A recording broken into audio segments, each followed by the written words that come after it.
Dear girls, don't settle for bare minimum. Hello everyone, a very welcome back to my channel doctor Garima insights. और मैं आ चुकी हूँ वापस duty पे।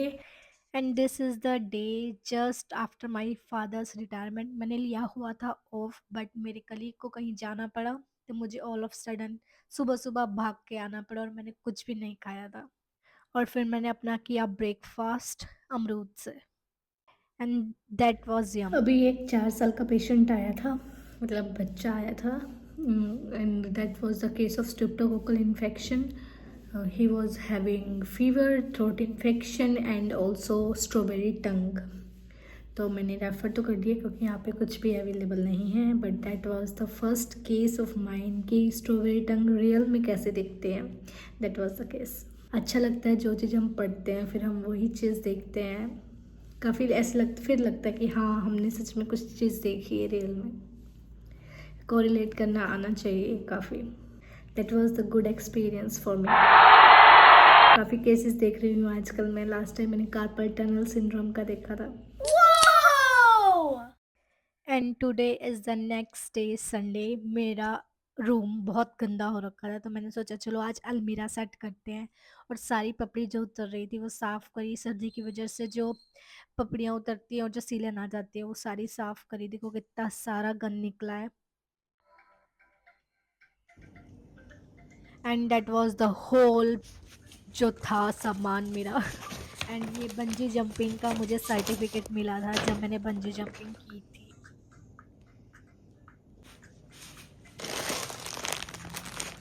And बहुत सारे ऐसे पैकेजेस मेरे पास रखे हैं जो मैंने अभी तक खोल के भी नहीं देखे हैं।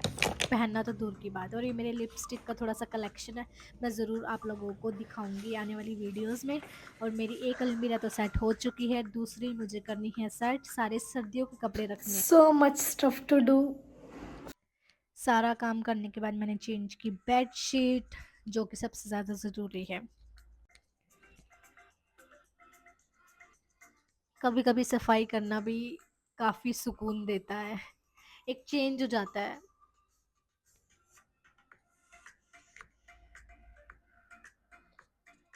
जब हम स्ट्रेस लेते हैं ना तो सफाई करना शुरू कर दो, सारा स्ट्रेस ठीक हो जाएगा। That's the tip. और मैं आ चुकी हूँ वापस ड्यूटी पे, बट मैं अपना टैब भूल के आ चुकी हूँ। भूला क्या, मुझे लगा मम्मी ने डाला है मेरे बैग में, बट मम्मी ने डाल दिया था अलमारी में और वो मैं लाना भूल गई। तो पापा मुझे देने के लिए आएंगे। It's like 170 kilometre far away from my home. And थोड़ा बहुत सामान और भी आएगा, देखते हैं। क्योंकि टैब के बिना ऐसा लग रहा है जैसे मेरी ज़िंदगी अधूरी है। क्योंकि टैब में ही मैं यूट्यूब देखती हूँ, टैब में ही मैं पढ़ती हूँ, टैब में ही मैं MCQ सॉल्व करती हूँ, सब कुछ टैब में होता है। और कल से मुझे ऐसा लग रहा है कुछ मिसिंग है मेरी लाइफ में। तो वो अब देने के लिए आ रहे हैं क्योंकि फ़ोन से मेरा हेडेक होने लग जाता है और आँखों में से पानी आने लग जाता है अगर मैं ज़्यादा देर तक फ़ोन यूज़ करूँ या फ़ोन पे पढूँ। सो मैंने बोला कि ज़रूरी है, मैं जाने वाली थी होली पे कि मैं होली पे जाऊँगी एंड देन मैं ले आऊँगी, कोई बात नहीं, कुछ दिन एडजस्ट करते हैं। बट पापा कहते नहीं मैं देने आऊँगा, तो देने आ रहे हैं। पापा तो पापा होते हैं, देख लो। कोई और लाइक घर की पहली बेटी होना और ये सब ऐसे ट्रीटमेंट मिलना बहुत नसीब की बात है, क्योंकि सबको ऐसा ट्रीटमेंट नहीं मिलता है कि पापा इतनी दूर से सिर्फ टैब देने के लिए आ रहे हैं। बताओ, ऐसा कभी कोई नहीं करता एक बाप के अलावा, या आपको कोई प्यार करता हो तब, बट वो तो मुझे कभी मिला नहीं। बट ये पापा का प्यार हमेशा हमेशा हमेशा ऐसा ही मिला है मुझे। और एक और बात, जिस दिन पापा की रिटायरमेंट थी शायद उससे एक दिन पहले मैं 2-3 दिन की छुट्टी पे गई थी ना, तो क्या हुआ था, मैं उठ गई 6 बजे, शायद मैंने रिकॉर्ड भी किया हुआ है। पापा ने उठते इतना सारा भर भर के आशीर्वाद दिया था मुझे।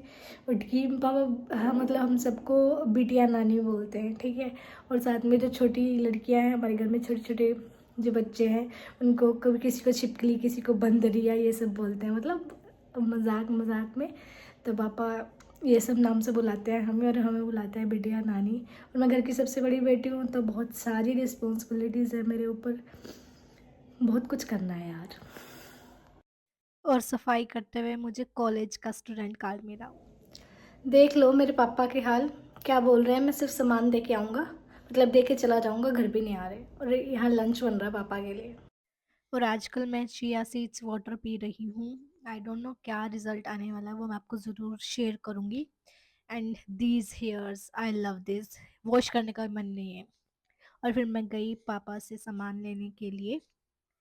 थोड़ा सा दूर था, 8 से 10 किलोमीटर के अप्रोक्स, क्योंकि मैं रहती हूँ मतलब थर्मल प्लांट में, तो वो थोड़ा सा गांव के साइड का एरिया है। And here is my dad. Finally मेरा साथी मुझे मिल गया और चॉकलेट्स भी आई हैं guys. Specially girls, please don't settle with bare minimum. मेरे पापा 170 किलोमीटर आए हैं और अब रुके भी नहीं हैं और जा रहे हैं वापस। Don't settle for bare minimum, you deserve more and more and the best. And then मैंने कंटिन्यू की अपनी ENT।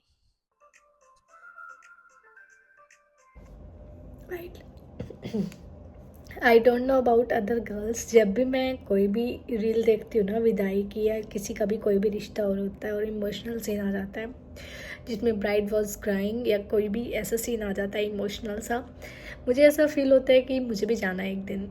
बट शायद वो दिन जल्दी भी है, अभी ऐसा कुछ डिसाइड नहीं है, बट कभी भी ये दिन आ सकता है। एंड मैं ये सोचती हूँ कि मतलब अगर बाई चांस शादी हो जाती है, जब भी होगी, तो जैसे अभी मैं यहाँ पे हूँ और मैं ऑफ लेती हूँ तो मैं घर जाती हूँ, तो क्या मैं ऑफ लूँगी तो मैं वहाँ नहीं जा पाऊँगी। It feels very sad, like बहुत इमोशनल मोमेंट हो जाता है। सिर्फ सोच के ही रोना आता है कि हम अपने घर नहीं जा पाएंगे जहाँ हम यूजली जाते हैं। मतलब वो घर छोड़ना जहाँ आप इतने साल रहे हो, इट्स वेरी हार्ड। मुझे सोच सोच के रोना आता है, जब होगा तब क्या हाल होगा मेरा। अभी मैंने एक रील देखी थी तो मुझे रोना आ गया।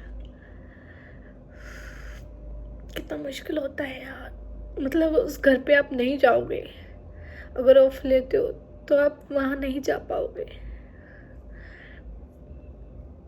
आपको कहीं और जाना होगा। कैसे, मतलब कैसे पॉसिबल है उस घर में ना जाना जहाँ पे इतने साल रहे हो। Antepartum spread, intrapartum भी हो सकता। I was trying to fill UPSC CMS exam form 3 दिन से। डॉक्यूमेंट वो मेरे भाई ने किए, बाकी सब मैंने फॉर्म फिल किया। कभी स्मॉल साइज़ चाहिए उनको, MB ज़्यादा है, या तो फिर उनके क्लैरिफिकेशन नहीं है, इमेज की साइज़ ज़्यादा है, PDF चाहिए, JPG चाहिए, ये सब झंझट। ट्राई तो किया मैंने करने का, बट फिर लास्ट में भाई ने ही किया। वो तो डॉक्यूमेंट तो कर लिए, लेकिन लास्ट में जो लेटेस्ट नोटिफिकेशन थे, 2nd 3rd 4th स्टेप, वो फाइनली अब जाके कंप्लीट हुआ है। 3 दिन हो गए मुझे लगातार इसे फिल करते हुए, पर फाइनली हो तो गया एटलीस्ट। कितनी ग्लोइंग सी स्किन लग रही है ना, नजर ना लग जाए मेरी खुद की। ये और बहुत सारी चिट चिट के बाद मैंने स्टडी करी कंटिन्यू, और फिर देखे कुछ पेशेंट्स।